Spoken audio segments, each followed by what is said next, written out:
Hello students, आज हम लोग फिर से एक नए वीडियो में नए प्रॉब्लम्स के साथ हैं। और ये प्रॉब्लम है इक्विवेलेंट सेल्स का।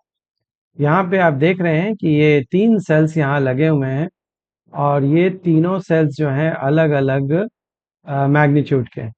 यहाँ पर आप देख रहे हैं 4 वोल्ट है, 3 वोल्ट है और यहाँ पर ये 6 वोल्ट है।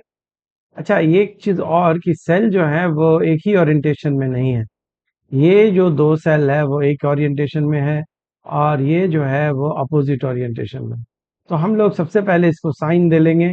जो एक ओरिएंटेशन में है, जो ज़्यादा है, उनको पॉजिटिव दे लीजिए। आप उल्टा भी कर सकते थे। और जो अपोजिट है उसको नेगेटिव कर दीजिए। ठीक है ना। इसके बाद आप सबसे पहले इसमें दो तीन चीज़ें निकालनी है। वो है सबसे पहले इक्विवेलेंट ईएमएफ। तो आपका जो इक्विवेलेंट ईएमएफ होगा वो कैसे निकालेंगे, वो सबसे पहले फॉर्मूला देखिए।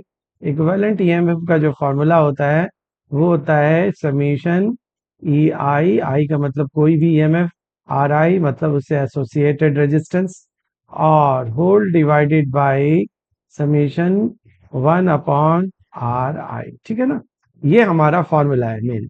तो सबसे पहले हम लोग देखते हैं कि इसको एक नाम दे दीजिए। ये E1 है, तो उससे एसोसिएटेड जो इंटरनल रेजिस्टेंस है वो R1 है।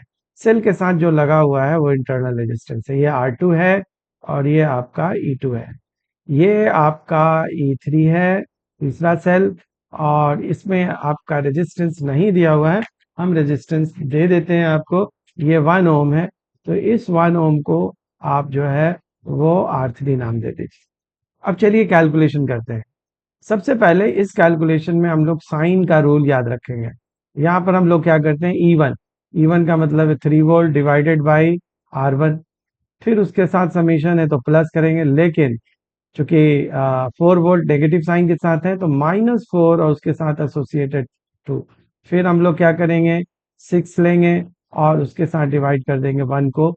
तो ये हमारा ऊपर वाला न्यूमरेटर कैलकुलेट हो गया। फिर दूसरी तरफ 1/RI का मतलब हुआ समेशन का 1/1 सब लेंगे, 1/1 लेंगे, प्लस 1/2 लेंगे, फिर प्लस क्या करेंगे 1/1 लेंगे। इसको अगर आप सॉल्व कीजिएगा तो it will turn out to be 2.8 volt. ठीक है। तो ये आप खुद करके देख सकते हैं, ये 2.8 वोल्ट आ गया। तो ये हमारा इक्विवेलेंट जो ईएमएफ है वो कैलकुलेट हो गया। अब आपको इक्विवेलेंट इंटरनल ईएमएफ कैलकुलेट करना है। तो ये जो होता है इक्विवेलेंट इंटरनल ईएमएफ, वो होता है समेशन 1/RI, जो कि ऑलरेडी आप यहाँ पर कैलकुलेट कर चुके हैं। जो कि हमारा, अगर आप इसको देखेंगे तो it will turn out to be 1 + 1 2 + half, that is equal to 5/2। ठीक है। तो ये आर इक्विवेलेंट रेसिप्रोकल कर दीजिए तो कितना हो जाएगा, 2/5 हो जाएगा। ठीक है ना। अब ये जो बाहर लगा हुआ है वो आपका एक्सटर्नल रेजिस्टेंस है। तो आपका जो आई होगा वो क्या होता है, equivalent EMF plus upon internal total resistance का इक्विवेलेंट प्लस एक्सटर्नल रेजिस्टेंस।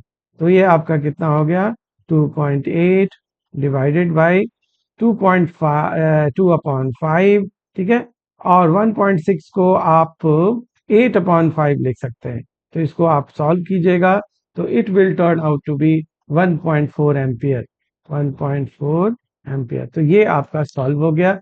इसके थ्रू आप करंट जो है जो जा रहा है इसमें वो कितना है, 1.4 एम्पियर। आप भी कैलकुलेट कर लीजिएगा।